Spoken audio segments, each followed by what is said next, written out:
bed, Yeah. and I want to be totally used up, and I've tried everything. Until and the be right in the day middle he doing says, something. well done. You know, good people servant. I want to be busy. Yes. So be busy doing. Even if you have to do it from a wheelchair, whatever you're doing, we always can be busy doing whatever it is. But living our best legacy now while we can, because we don't know when our last day is.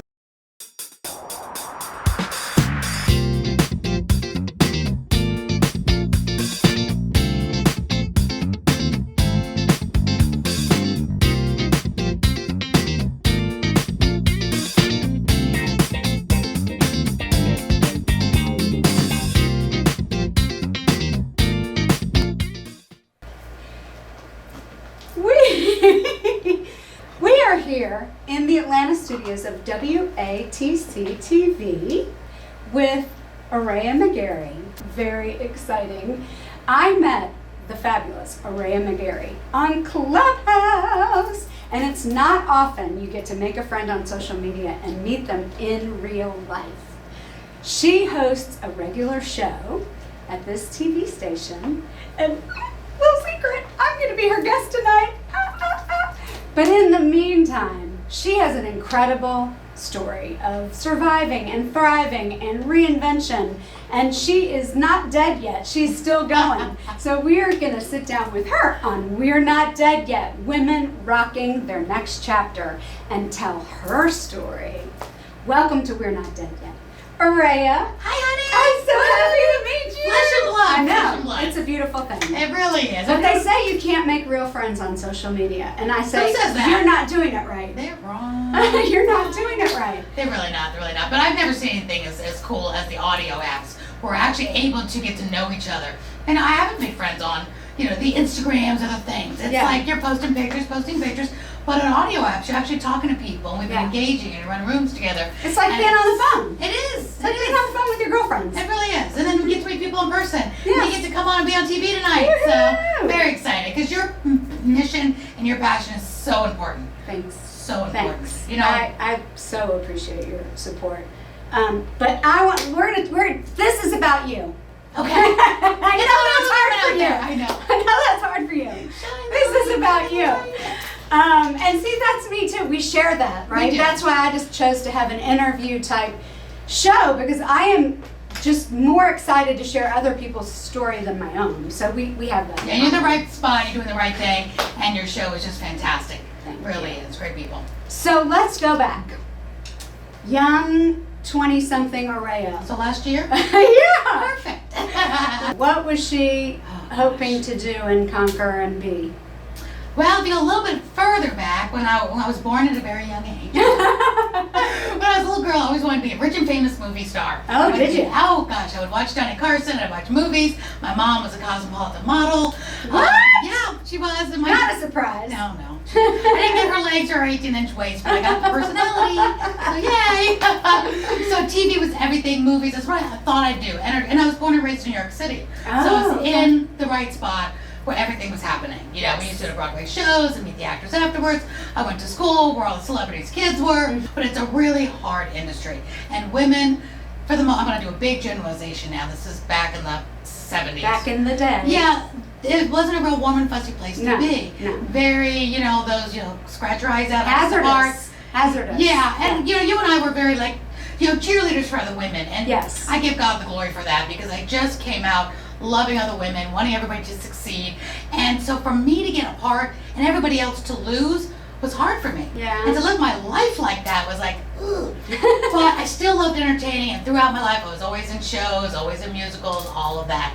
So I do love entertaining. But at 27, I had just had my first daughter when I was 24, and I was just getting ready to get a divorce and leave an abuser. So my whole life changed at 30. So I was trying to make things work. I was trying to be a good wife, trying to make him happy, trying to make him perfect. Newsflash, we can't make anybody happy. So I was doing all the things, young and naive, and think I could change the world, change him.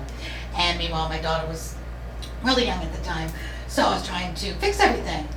Didn't work, so I ended up getting out, which is another story. How much time do we have? It's an important part of your story, though. It's an important part of your story. I'm really big on bouncing back, because in our life, I just turned 60 this year, believe it or What? not. I know, gosh, they're No. definitely not dead yet. And I look back at like the decades of our lives. You know, before 20, you know, your teens, then you had your 20s and your 30s. 30s were great.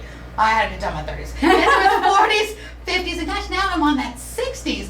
But when I just thought I got my act together and I was able to get divorced because I had money in the bank.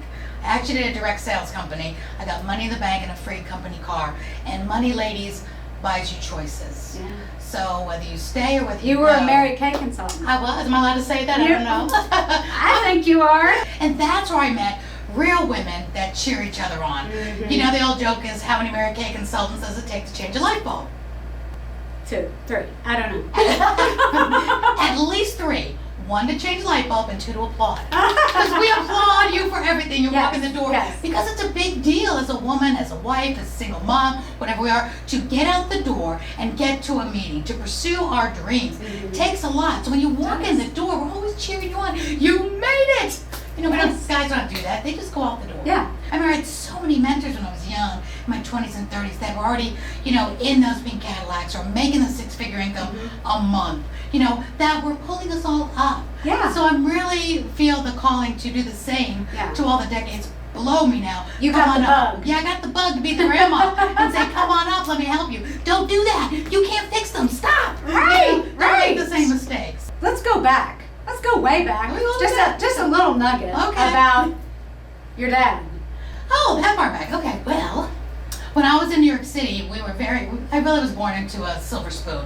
He was a Greek tycoon, he was a multi-millionaire, he was an attorney, he was a shipping tycoon, all the things. And we lived in a very nice lifestyle. Our apartment was being painted on the east side in Manhattan. We'd go stay at the plaza. And I remember we had this big grand piano. I thought that's the way everybody lived. Well, guess what? Culture shock. He was gunned down when I was 15 on his birthday by one of the mafias. It's an unsolved mystery.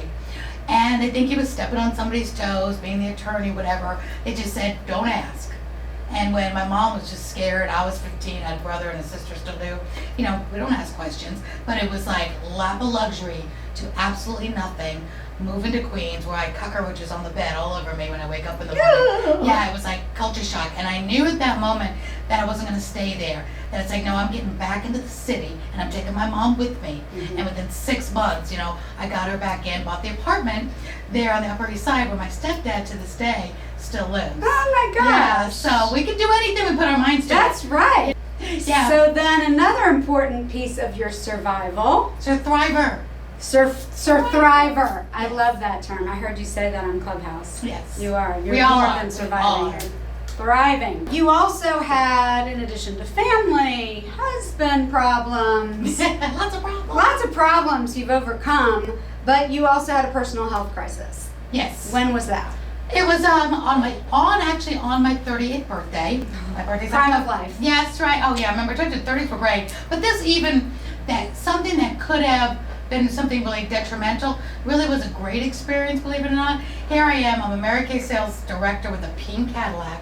And at the top of my game, my brother had just had cancer the year before, so I made extra money so I could help him out. You know, because you need help when you have cancer. You know, paying bills and stuff because you're just not at your best. You know, during that chemo, the cancers can be curable, but the chemos can kill you. I mean, there's got to be a better way. I'm just saying. Well, hopefully they're working on it. You know, it's been so long. Oh my God, there's got to be a better way than chemo. That stuff is like Agent Orange. It's just horrible. So on my 30th birthday, I was having chest pains. 6 doctors said, there's nothing wrong, you're fine, you're young, you're healthy. But as women, and even men, put them in there too, we know when something's wrong with our body. We just know there's something wrong, something's not right, I'm in pain, it's not from the gym.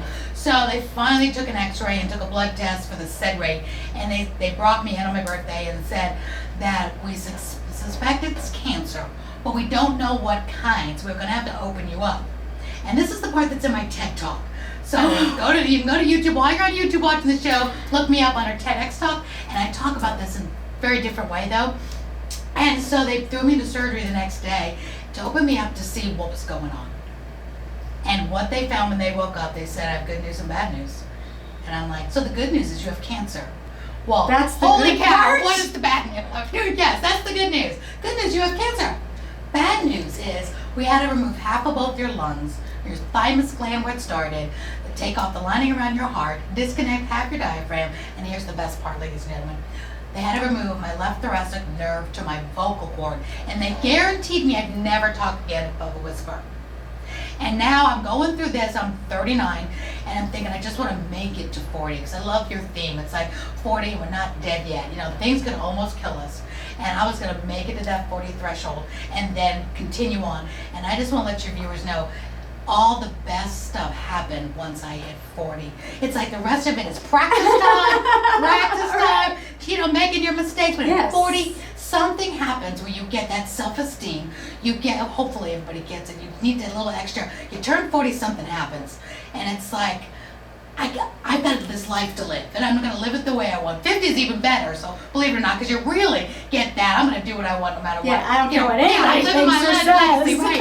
And it's also good for your family, good for your kids, especially me. I have 2 beautiful daughters. I want to make sure I'm living my best life for them, because your kids will do what you do, not what you say. So anyway, with that, I went on after that to write my book, create a television show, a talk show, and win an Emmy Award. Is that this one? No. A different one? Yeah, I'm a team talk show host for this one here in Atlanta, and I work once a month here for this network, which is fun, but I did my own show, like you're doing your own show, and it was on PBA, PBS, and it was on stage and some other stations for a year, and then after 1 year, the episode I did at Noah's Ark, where we were this wonderful woman's rescuing lions and tigers and bears.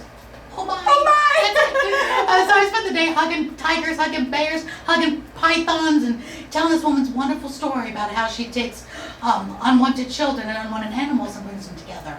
And it was a beautiful story.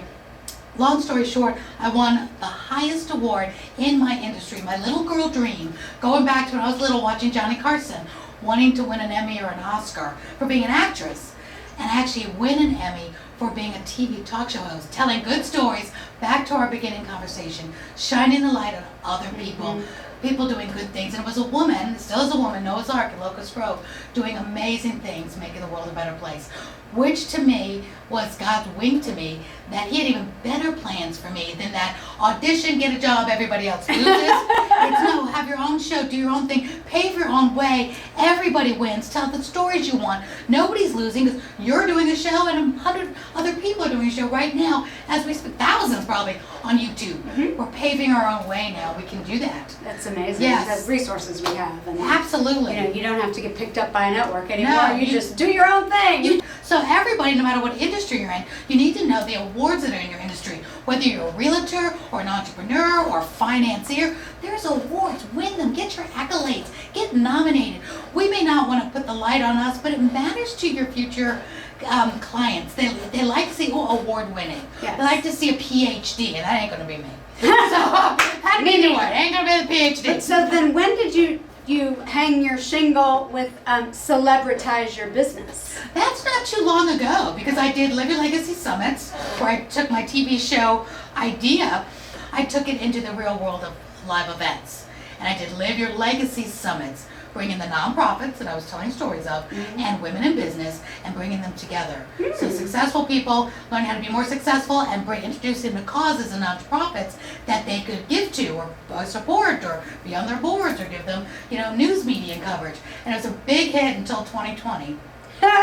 I don't Let's know what not even happened there. talk about 2020. I don't even know what I happened know, but we're going back. So now that that's kind of like behind us, I'm going to go back to doing that live in person. But during the pandemic is when the Get Celebritized and Celebritize Your Business was birthed, because I was helping businesses still be seen, still be heard, even though we're all locked in our houses. And so this was late 50s.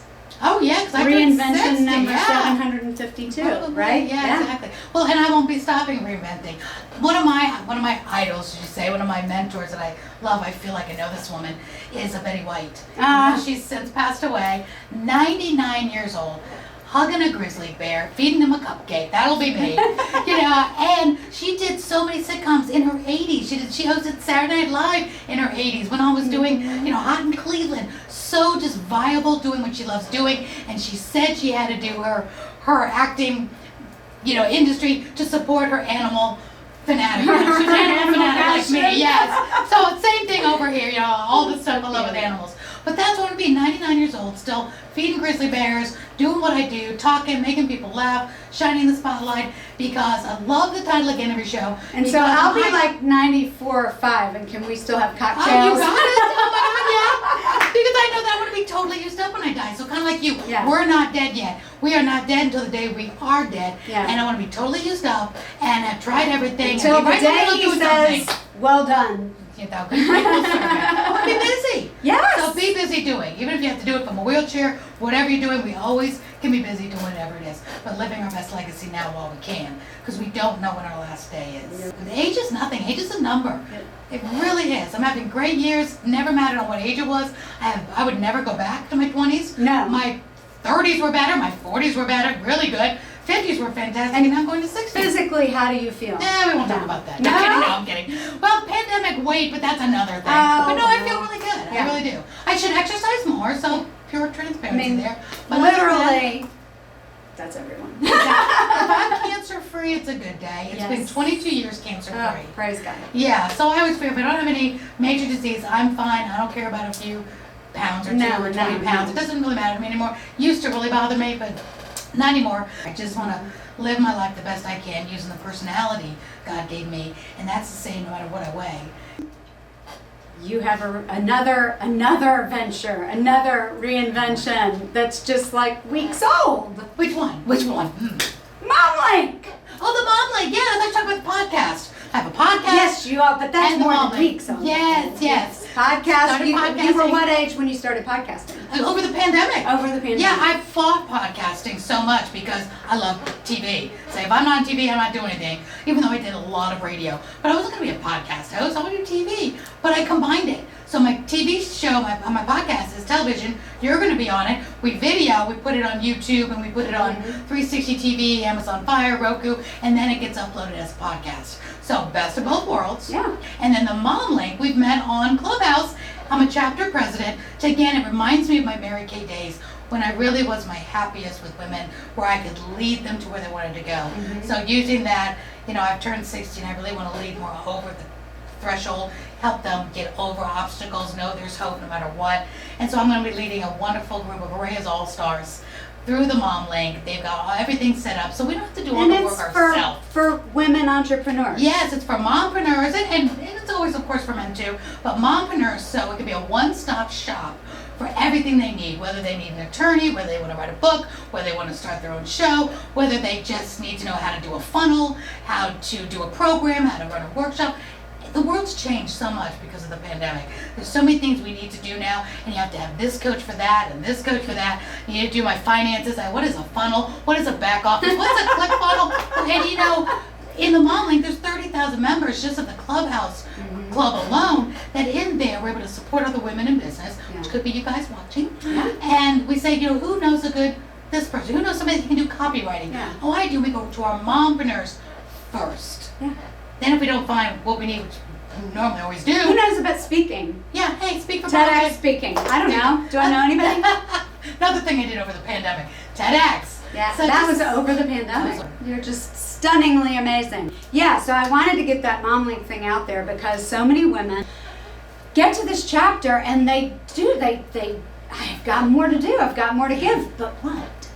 And some of them dip their toe in the water and start a little business, but they're solopreneurs and they may not have all the resources. And this MomLink, new MomLink organization is truly going to uplift, and it's truly women helping women. A It lot of really people is. throw that phrase around Yeah. and don't really do it or don't really mean it. Crystal, Gina, and Nicole are the three founders. One's in Texas, one's in Canada, one's now in Florida.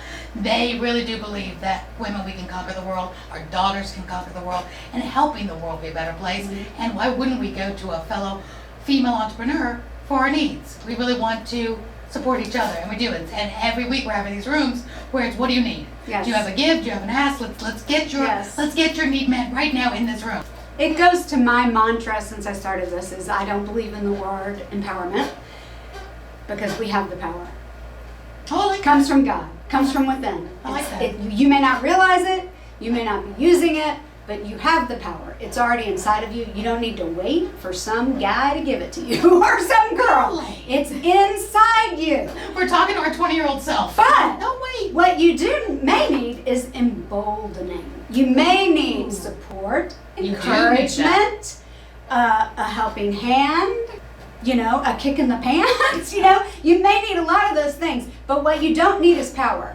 You have the power. I like And that. and I feel like that is what this group is about. It right? really is. It's just giving women the tools and the resources to take their own power and set it loose on the world. I love that, and I just hosted a room there this morning. I host one every Tuesday morning at 9 a.m. And I just happened to say, it reminds me, I told everybody there, we always tell each other it takes a village to raise our children. It takes a village to raise a woman in business. Because we like that nurturing. It's not like guys go out and do what they're going to do. But women, we've got a whole different mindset around money, a whole different mindset about we want to raise our kids. We don't want to just go out and just not be there. And we're making millions, but our kids don't even know who we are. We don't want to make that much of a sacrifice. So I tell her it takes a village. We just said that this morning, so we can have that balance. What is balance? It's a whole other show. Do we always have balance? Heck no, we don't. But there's a nice balance to know I can have my power released and I can show my kids you too can, whether you're a boy or a girl, and that you can have anything you want. It'll be hard. There'll be challenges, good days, bad days, but you see it all and you're able to work together. I'm not alone. I love people. Yeah. And I love always taking advice from people. Write this down, everybody. Ready? Take advice from people who are where you want to be in that particular industry. If you want, faith advice, then you're going to your person of faith that's leading your faith, whether it's a priest or a pastor or a rabbi, you go to that person. If it's financial, you go to somebody who's got their finances, the ones that got it together. You're not coming to me. No, but if you want to speak on stage, be a TedX speaker, do all those things, you do come to me because I've got that. Right. But none of us have it all. None of us are experts at everything. So go to the right person for the right advice. Takes a village. Yeah, it takes a village. I'm glad you're in my village. I'm glad you're in my village too. It's a fun village. Come to our village. Yes. Aurea, thank you for being my Oh, guest you're and telling great. your story. I love it, and you'll inspire so many. Oh my God, you're amazing at this. You keep this up. You start submitting for awards, y'all here. You're gonna start submitting for awards because you absolutely deserve to be an award winner. You're great at this. You're made for I'll TV. do whatever you tell me. Okay, perfect. So I listen to the experts in my field. Me too. You're really great at this. I loved every minute of it. So Love fun. you. And we're not dead yet. We're not dead yet. No.